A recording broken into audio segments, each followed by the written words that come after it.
नमस्कार, आप देख रहे हैं एवन उत्तराखंड और आपके साथ मैं हूं आयुषी महर्षि। बुलेटिन की शुरुआत करेंगे पर उससे पहले नजर डालेंगे इस वक्त की हेडलाइंस पर।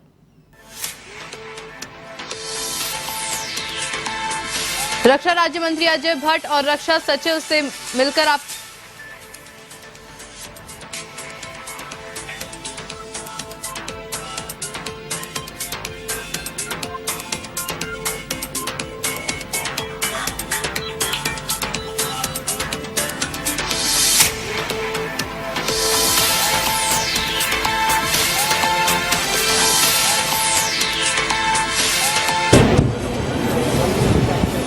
हरिद्वार में जैविक और आयुर्वेद उत्पादों को बढ़ावा देने को लेकर पहल 3 दिवसीय प्रदर्शनी का सांसद रमेश पोखरियाल निशंक ने किया उद्घाटन। 10 राज्यों की उत्पादक इकाइयों ने लिया भाग।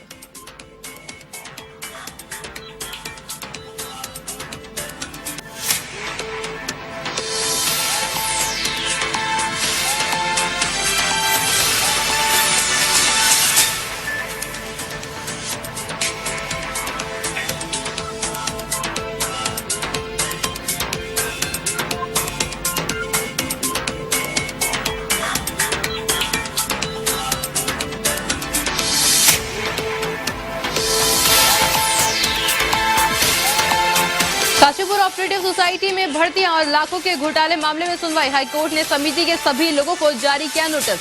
7 दिनों के अंदर जवाब दाखिल करने को कहा।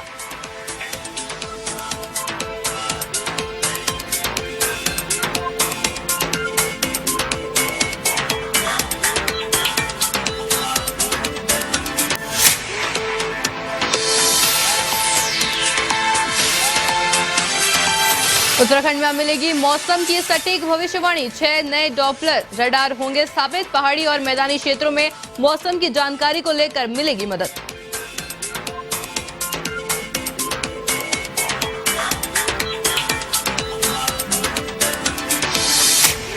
ऋषिकेश में बाइक चोरी की बढ़ती वारदातों को लेकर पुलिस एक्शन में। 30 शातिर चोरों को किया गिरफ्तार। साथ ही गिरफ्तार आरोपियों में एक नाबालिग भी शामिल। कब्जे से बाइक भी बरामद।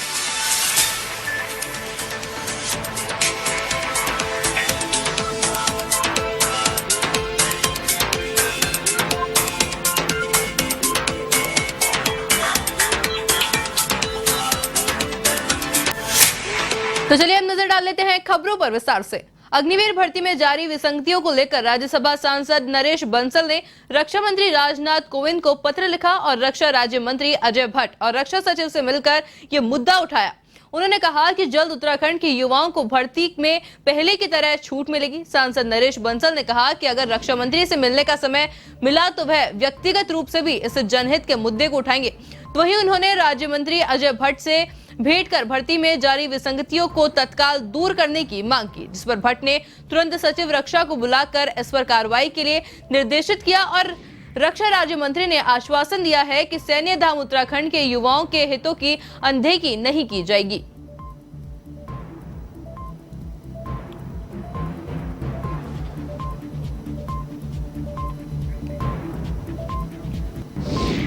खबर हरिद्वार से है, जहां प्रेम नगर आश्रम में जैविक और आयुर्वेद उत्पादों को बढ़ावा देने के लिए 3 दिवसीय प्रदर्शनी का आयोजन किया जा रहा है, जिसमें देश भर के करीब 10 राज्यों से ऑर्गेनिक और आयुर्वेद उत्पाद इकाइयां भाग ले रही हैं और साथ ही में CSIR और CBRI जैसी सरकारी संस्थाओं के स्टॉल लगाकर ऑर्गेनिक उत्पादों की जानकारी दी जा रही है। इस दौरान बीजेपी विधायक आदेश चौहान कार्यक्रम में मौजूद रहे और हरिद्वार के लोकसभा सांसद रमेश पोखरियाल निशंक ने प्रदर्शनी का उद्घाटन कर कहा कि ऑर्गेनिक और आयुर्वेद उत्पाद भारत की आत्मनिर्भरता का आधार है और इस दौर में लोगों के बेहतर स्वास्थ्य के लिए ऐसी प्रदर्शनी की बहुत जरूरत है।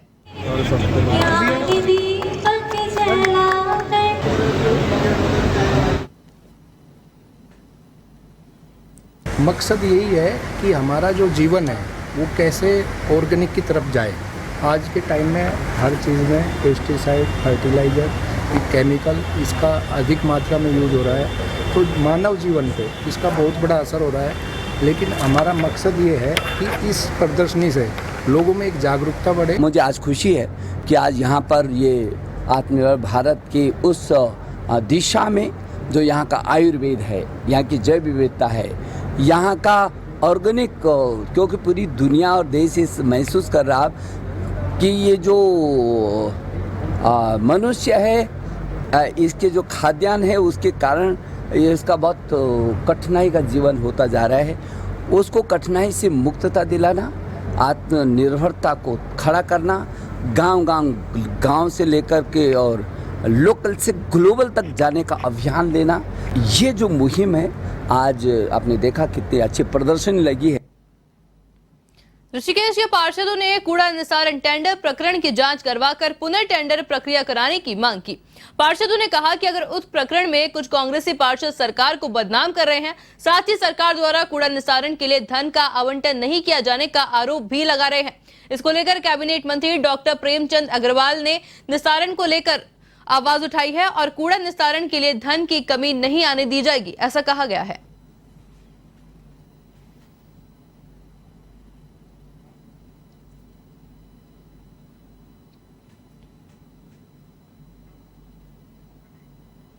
पौड़ी जिले के चौबट्टाखाल राजकीय प्राथमिक चिकित्सालय रीटाखाल के उपजिलाधिकारी द्वारा औचक निरीक्षण किया गया। एसडीएम द्वारा मेडिसिन विभाग, ओपीडी समेत अन्य वार्डों का निरीक्षण किया गया।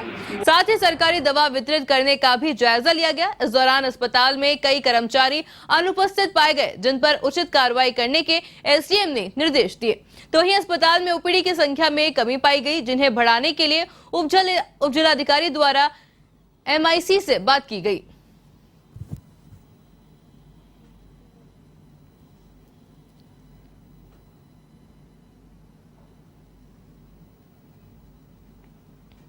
आज राजकीय प्राथमिक चिकित्सालय रीटाखाल का औचक निरीक्षण किया गया, जिसमें वहां पर कार्यरत कुछ कर्मचारी जो हैं जो उपस्थित नहीं मिले हैं। इस संदर्भ में जो एमआईसी है उनसे वार्तालाप हुई है तथा यहाँ से पत्र प्रेषण किया जा रहा है। इसके साथ साथ में वहाँ पर ओपीडी की जो संख्या है वो भी काफ़ी कम पाई गई है, जिसमें एमआईसी को निर्देशित किया गया है कि वहाँ पर ओपीडी की जो संख्या है वो बढ़ाई जाए। इसके साथ साथ वहाँ पर रखी हुई मेडिसिन का भी निरीक्षण किया गया। उत्तराखंड हाईकोर्ट ने काशीपुर में ऑपरेटिव सोसाइटी में हुई भर्तियां व लाखों रुपए के घोटाले मामले में दायर जनहित याचिका पर सुनवाई की और ऑपरेटिव समिति के सभी लोगों को नोटिस जारी कर 7 दिनों के भीतर जवाब दाखिल करने को कहा।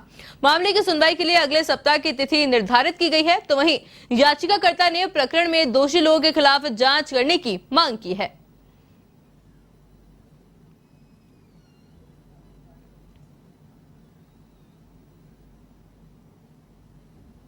किसानों के हित की बैंक है सोसाइटी, उसको लेकर भी मैंने यहाँ पर एमएस दाखिल की है पीआई कोर्ट नंबर 1 में। तो उसमें जो है हमारी जो सोसाइटी बैंक है, मैं उसका अकाउंट धारक भी हूँ। तो उसमें जो है हमारे यहाँ पर बैंक कर्मचारियों ने और वहाँ के जो तत्कालीन अध्यक्ष है और वहाँ पर जो समिति है, डायरेक्टर लोग हैं, उन लोगों ने वहाँ पर अनलीगल माननीय उच्च न्यायालय के आदेश के उपरांत भी वहाँ पर अनलीगल, वहाँ पर जब माननीय उच्च न्यायालय का पूर्व में भी आदेश है कि वो वैकेंसी नहीं होनी है, तो वहाँ पर अनलीगल वैकेंसियाँ की हैं। उत्तराखंड आपदा की दृष्टि से हमेशा संवेदनशील रहता है, जिसको देखते हुए कहा जा रहा है कि उत्तराखंड में 6 नए डॉपलर रडार लगाए जाएंगे। पहाड़ों में बद्रीनाथ, केदारनाथ, गंगोत्री व धारचूला में नए डॉपलर रडार स्थापित होंगे और मैदानी क्षेत्रों में देहरादून, हरिद्वार और नैनीताल में डॉपलर रडार लगाए जाएंगे। आपको बता दें कि अभी तक प्रदेश में एकमात्र डॉपलर रडार मुकेश्वर में काम कर रहा है। साथ ही ये भी कहा जा रहा है कि सुरकंडा में स्थापित रडार में इस महीने के अंत तक काम होगा। और इसी को लेकर के मौसम विभाग के निदेशक विक्रम सिंह ने कहना है कि डॉपलर रडार की मदद से मौसम की सटीक भविष्यवाणी मिल सकेगी।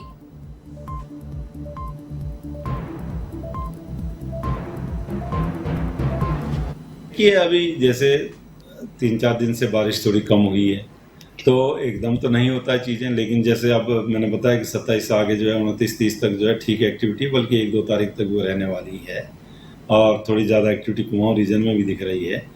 तो ये होता है कि जो लोग आएँ थोड़ा सतर्क होकर चलना है। और जैसे स्टेट गवर्नमेंट बोलती जहाँ रास्ते वगैरह बंद है, खुलने के लिए कितना समय लगेगा उसको देखते हुए आगे बढ़े। ये नहीं होना चाहिए कि ठीक है आप कहीं जाके फंस जाएं तो फिर दिक्कत है। इसी तरह जो नदी नाले हैं उसके किनारे जो है वेट मत करिए, वहाँ मत जाइए, क्योंकि आपको नहीं पता कि जो एक्टिविटी कहाँ पर हो रही है। तो ये हो सकता है कि एकदम उसमें जो है पानी बढ़ जाए और आप उसकी चपेट में आ सकते हैं। तो ये चीज़ों का ध्यान रखेंगे तो मेरे ख्याल से पहाड़ों में फिर आने जाने में दिक्कत नहीं है। मुंशी हरिप्रसाद टमटा की 135वीं जयंती पर हल्द्वानी में कार्यक्रम का आयोजन किया गया। कार्यक्रम में लोगों ने प्रतिमा पर फूलमाला चढ़ाकर उनके बताए मार्ग पर चलने का संकल्प लिया। वक्ताओं ने कहा कि युवावस्था से ही मुंशी हरिप्रसाद टमटा सामाजिक सुधार के कार्य में जुट गए थे। उन्होंने समाज के अंदर पीढ़ियों से पनप रहे जातिवाद भेदभाव को खत्म करने का संकल्प लिया।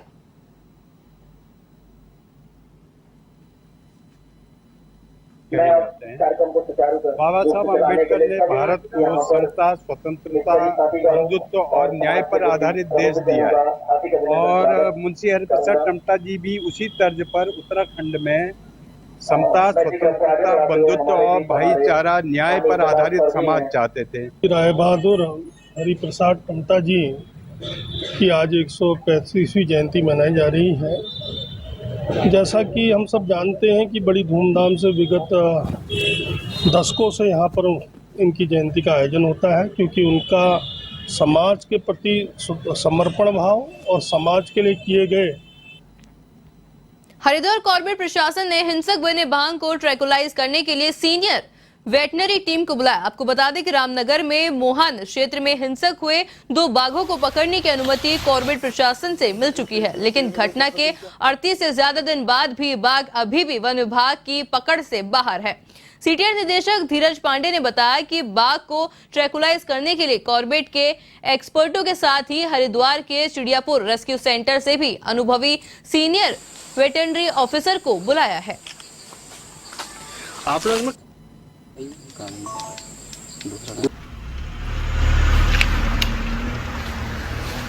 हो गया। लोग लगातार टाइगर्स को ट्रैक कर रहे हैं, तो इस काम में और गति देने के लिए हमने जो हरिद्वार चिड़ियापुर हमारा रेस्क्यू सेंटर है, वहाँ से एक सीनियर वेटनरी ऑफिसर हैं, उनको बुलाया गया है, जिनको इस कार्य का एक्सपीरियंस भी है। तो अब 2 टीम्स इस कार्य में तैनात की गई हैं और हमें उम्मीद है कि जल्दी से जल्दी हम इसे। हरिद्वार जिला कारागार में पढ़े लिखे कैदी दूसरे बंदियों के जीवन में शिक्षा की अलग जगा रहे हैं। जेल प्रशासन की ओर से जेल में 200 बंदियों के लिए क्लासें लगाई जा रही है। साथ ही आपको बताएं कि जिसमें पेशे से शिक्षक रहे और पढ़े लिखे कैदी ही दूसरे कैदियों को पढ़ा रहे हैं। जेल की कक्षाओं में हिंदी, इंग्लिश, गणित जैसे विषय बंदियों को पढ़ाए जाते हैं, तो वही बंदी भी बढ़ चढ़कर क्लास में रुचि ले रहे हैं और अपने समय का सदुपयोग करते हुए साक्षर बन रहे हैं।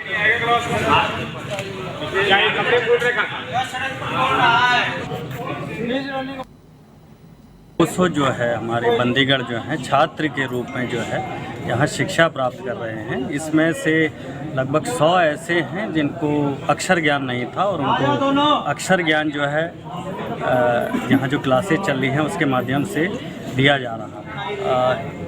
यहाँ जो अध्यापन का कार्य कर रहे हैं। नशे के खिलाफ चलाए जा रहे अभियान के तहत ऋषिकेश पुलिस ने मादक पदार्थों की बिक्री करने वाली महिला तस्कर को गिरफ्तार करने में सफलता हासिल की है।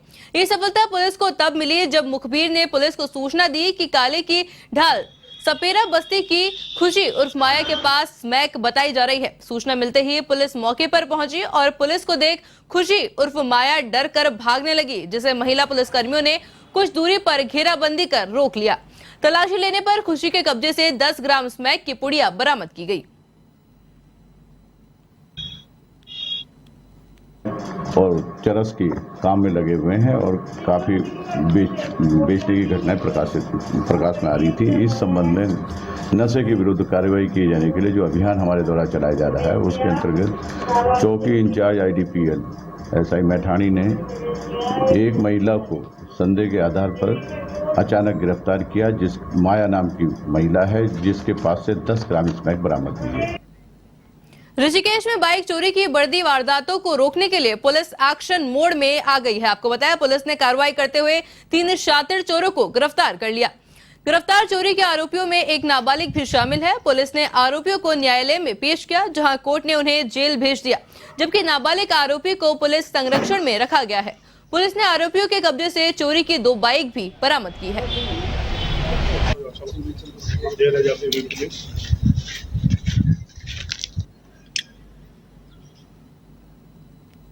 साइकिल एक 10 अगस्त को और एक 20 अगस्त को चोरी गई थी। दोनों मोटरसाइकिल चोरियों की घटनाओं लगातार हो रही घटनाओं के संबंध में पुलिस की टीम को लगाया गया था। सुराग रस्सी पता रस्सी में करते हुए पुलिस को पता चला कि ये फला अपराधी हैं जो संदिग्ध हैं। पेयजल व्यवस्था दुरुस्त करने के दावे हल्द्वानी में खोखले नजर आ रहे हैं। दिनों दिन बढ़ती आबादी के बीच पुरानी पेयजल लाइनें नाकाफी साबित हो रही है, तो वहीं पर्याप्त सप्लाई न होने से बरसात के दिनों में भी अधिकतर इलाकों में पेयजल किल्लत बनी हुई है। यही वजह है कि लंबे समय से पेयजल किल्लत से जूझ रहे कमयुवला गांजा क्षेत्र के भरतपुर नंबर 1 और 2 के लोगों ने जल संस्थान के अधिशासी अभियंता संजय श्रीवास्तव को जमकर खरी खोटी सुनाई।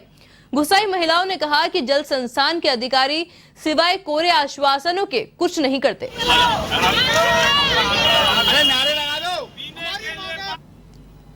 उसकी टेक्निकल सैंक्शन और फाइनेंशियल सैंक्शन आ चुकी है, हमें उसका टेंडर भी हो गया है और ये अगले से इसमें जो है पाइपलाइन भी बदली जानी है पूरी, एक ट्यूबवेल भी बनना है और एक टैंक भी बनना है।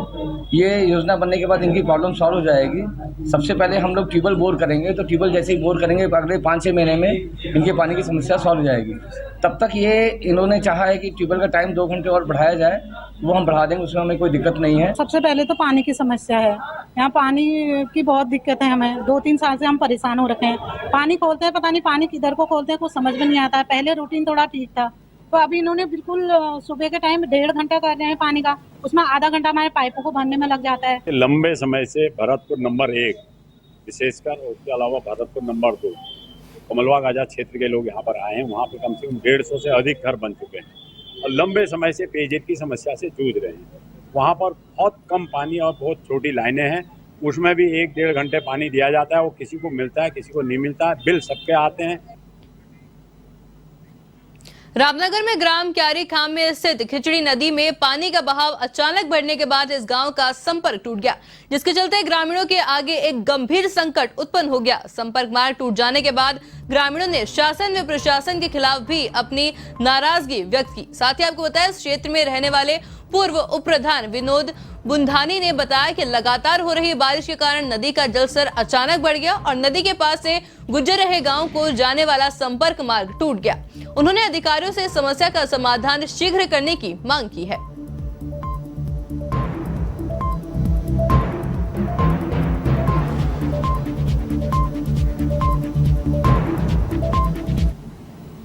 तो चलिए फिलहाल बुलेटिन में सिर्फ इतना ही। इसी तरह देश दुनिया से जुड़ी तमाम बड़ी खबरों के लिए देखते रहिए A1 TV। नमस्कार।